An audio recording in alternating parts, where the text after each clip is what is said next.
Bonsoir, mesdames, messieurs. Ici Michel Pilote. Bienvenue à l'émission Parole à l'élu. Alors, cette semaine, je reçois Maxime Pedneau-Jobin, le conseiller du district de Buckingham.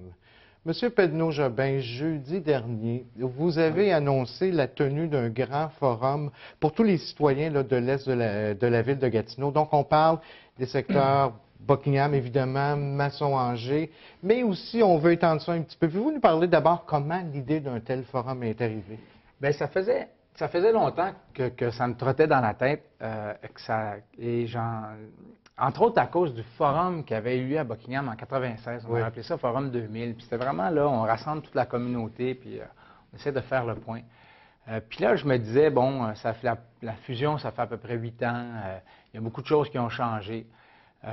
Il y a des domaines où on a des améliorations, il y a d'autres où on a des inquiétudes, comme dans le domaine du logement. Puis j'en avais parlé à des femmes comme Sylvie Filiou de la CDC Rond-Point, Michel Desormeaux là, du Centre des aînés, Pierre Boileau de l'Estacade. Puis on en jasait, puis à un moment donné, on s'est réunis, puis on a décidé d'en organiser un.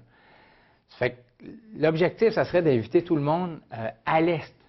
Puis on dit à l'Est parce qu'on ne peut pas prendre Buckingham tout seul.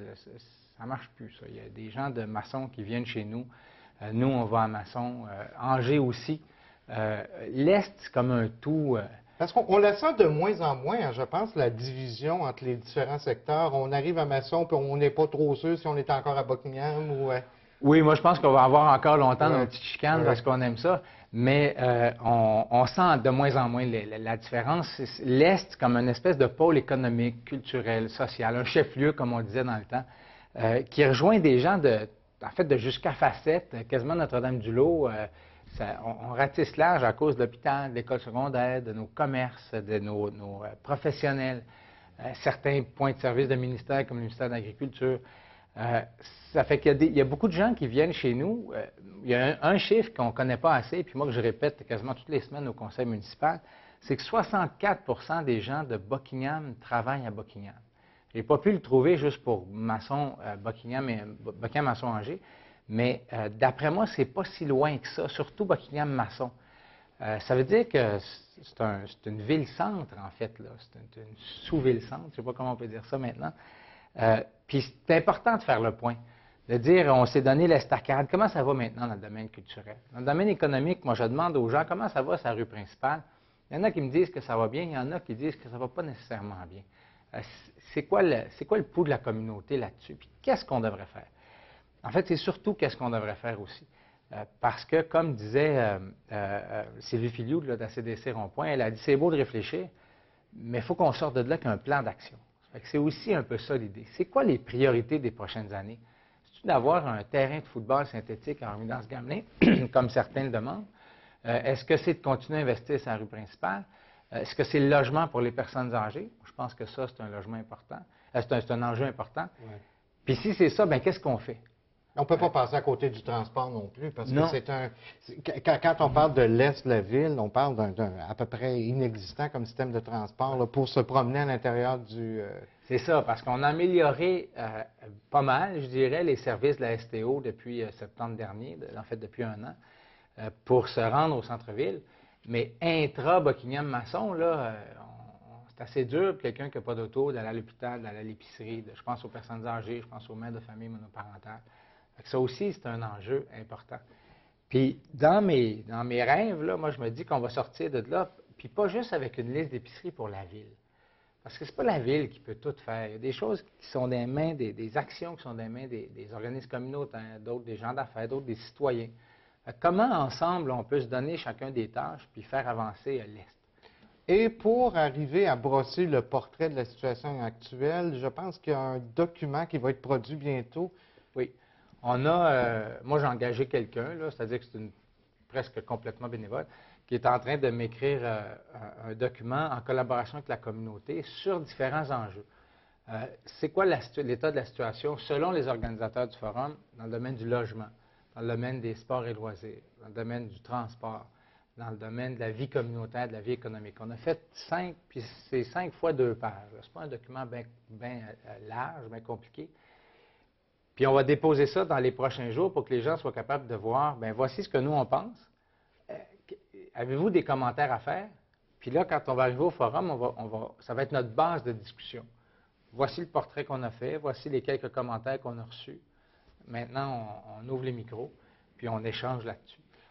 On parle d'un forum pour les citoyens de l'Est de la ville de Gatineau. Est-ce qu'on se limite, est-ce qu'on demande seulement aux gens du secteur, donc Masson-Angers et Buckingham, de participer ou les gens d'un peu partout sont invités? Tout le monde était invité. J'ai déjà des gens d'ailleurs à Gatineau qui ont dit ça m'intéresse parce que peut-être que dans notre quartier on pourrait faire ça. J'ai déjà parlé à M. Boulet, maire de l'Ange-Gardien, qui était extrêmement intéressé à participer, à avoir une délégation de l'Ange-Gardien. Oui, parce que l'Ange-Gardien, ça fait presque partie, participe complètement à la vie dans le secteur Buckingham, entre autres. Ah oui, oui. Dans nos commerces, à l'hôpital, partout, il y a souvent 20-25 des gens qui sont des gens de l'Ange-Gardien. Sur les plateaux sportifs, là, il y a bien des jeunes qui viennent de l'Ange-Gardien. Pour moi, ils sont incontournables comme partenaires. Puis si on veut se développer d'une façon harmonieuse, il faut qu'ils soient associés à l'espèce de plan d'action à l'Est. Donc, pour moi, c'est important que les gens d'Ange-Gardien soient là. Donc, il y a différents organismes qui sont impliqués. Il y a aussi la Ville de Gatineau par votre entremise, par aussi M. Montreuil qui a, je pense, accepté de participer au... M. Montreuil participe, moi je participe, M. Bureau va venir dire un petit mot. Ça va faire une grosse présence de la Ville de Gatineau, mais en même temps, on est les initiateurs de ça. Et l'objectif, c'est vraiment de sortir de là avec un plan de match, une espèce de plan d'action. S'il y a des sujets qui n'intéressent pas les gens, on n'aura pas de plan d'action là-dedans, mais dans quelques domaines, là, vraiment, avoir mobilisé une partie de la communauté, puis se donner des objectifs pour les années qui viennent. Et on parle de 10 ans, je pense? Une dizaine d'années. Je pense qu'il faut voir relativement loin. Là. Il y a des dossiers qu'on ne réglera pas très rapidement, mais il y en a d'autres qui peuvent être très courts. Là. Il y a toutes sortes de mini-dossiers. Par exemple, moi, il y a quelque chose qui m'intéresse beaucoup, c'est la mise en valeur de nos cimetières.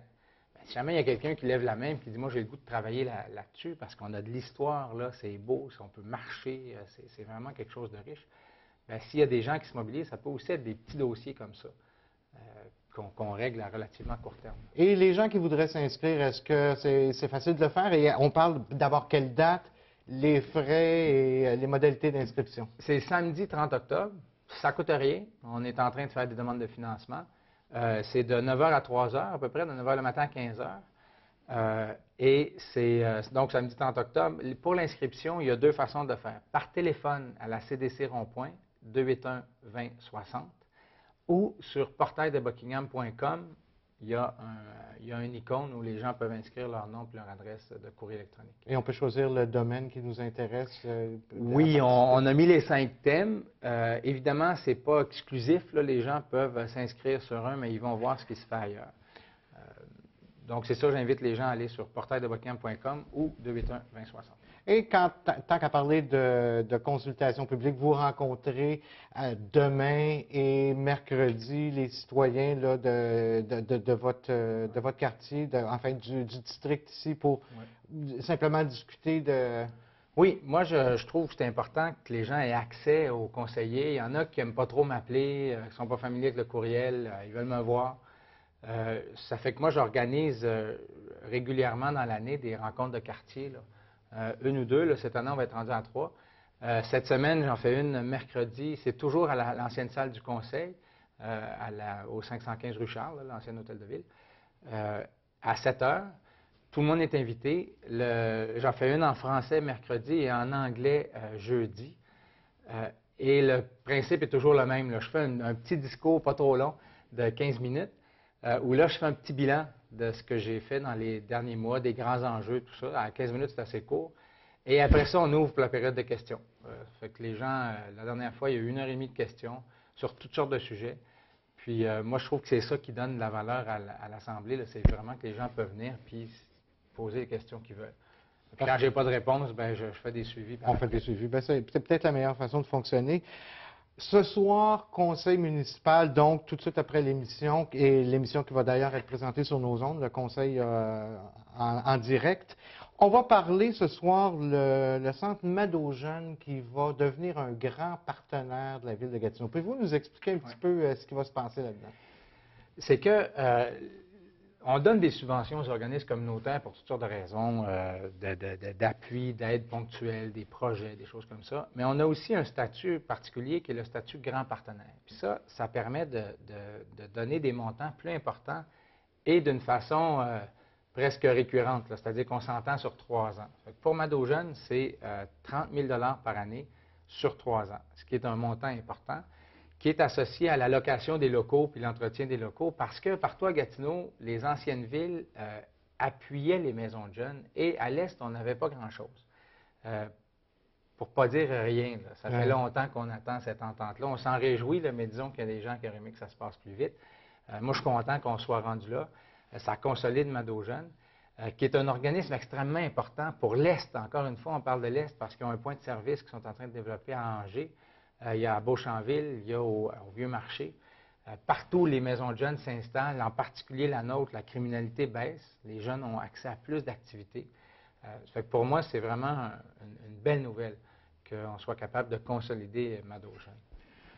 Et encore ce soir, vous allez parler de la procédure ou de la politique de toponymie de la ville de Gatineau.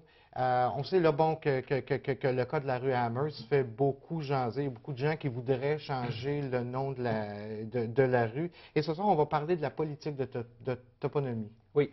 On a cet enjeu-là, Amherst, là, qui est ce genre de petit enjeu qui prend beaucoup de place, mais on nous demande de changer le nom. Il y a des bonnes raisons de le faire. Il y a des gens qui hésitent pour toutes sortes de raisons. Parce que, bon, si on change un nom, pourquoi on n'en changerait pas d'autre? Le nom fait partie de l'histoire. En même temps, il y a des gens qui disent, dont moi, là, moi je crois que la toponymie, c'est d'abord pour rendre hommage. S'il n'y a pas de raison de rendre hommage à Amherst, puis je pense qu'il y en a très peu, est-ce qu'on peut utiliser ce prétexte-là pour donner un nouveau nom? Je pense à, je ne sais pas moi, Donalda Charon, qui était une des chefs des Allumetières. Il n'y a à peu près pas de nom de femme dans les rues de Hull. Ça serait une belle occasion de le faire. Impératif français demande Bernard Assinioui, qui est un auteur autochtone de la région. Ce serait un beau clin d'œil de changer quelqu'un qui voulait éradiquer les Autochtones de la surface de la Terre contre un auteur autochtone. Mais ce soir, c'est vraiment, on ne vote pas sur Amherst, c'est vraiment la procédure. Puis moi, un des aspects, puis là, on va le voir tantôt, ce que les conseillers décident, mais moi, je voudrais qu'on amende la procédure pour que ça soit rendu public plus rapidement, le fait qu'il y ait une requête de changement de nom. Parce que là, souvent, il y a des noms qui sont changés, puis ça devient à peu près jamais public. Sauf à la fin du processus, quand il est trop tard, puis là, les gens lèvent la main, puis ils disent « ça ne nous intéresse pas, on ne veut pas ». Quand c'est chose faite, finalement. Quand c'est chose faite. Ça fait que je vais voir si mes collègues acceptent l'amendement, mais je vais proposer ça ce soir. Et on parle de toponymie, la ville de Gatineau qui vient de mettre en ligne un nouveau site sur la toponymie où on va être en mesure là, de savoir la signification des rues là, partout dans la ville. C'est à l'état embryonnaire actuellement, c'est pas complété, je pense. C'est-à-dire que c'est bien engagé, mais si vous allez, par exemple, moi je suis allé, j'ai regardé la rue Bélanger à Buckingham. C'est en l'honneur de Bélanger, une des 2 victimes de 1906. Ça donne un petit peu son histoire. Fait que j'invite les gens à aller voir leur rue et s'ils ont des commentaires à faire, ils peuvent m'écrire. Mais c'est vraiment un bel outil pour savoir un peu d'où ça sort, ces noms-là. Surtout quand on habite sur une rue et on n'en connaît pas l'histoire. C'est sur le site Internet de la Ville. Là, vraiment, c'est une belle initiative de la Ville. Monsieur Pedneau-Jobin, c'est tout le temps dont on disposait. Merci, bon conseil de ville ce soir. Merci beaucoup. Alors, nous, on se revoit la semaine prochaine. La semaine prochaine, notre invité va être le maire de la municipalité de l'Ange-Gardien, M. Robert Goulet. Bonne fin de journée sur nos ondes. Merci beaucoup.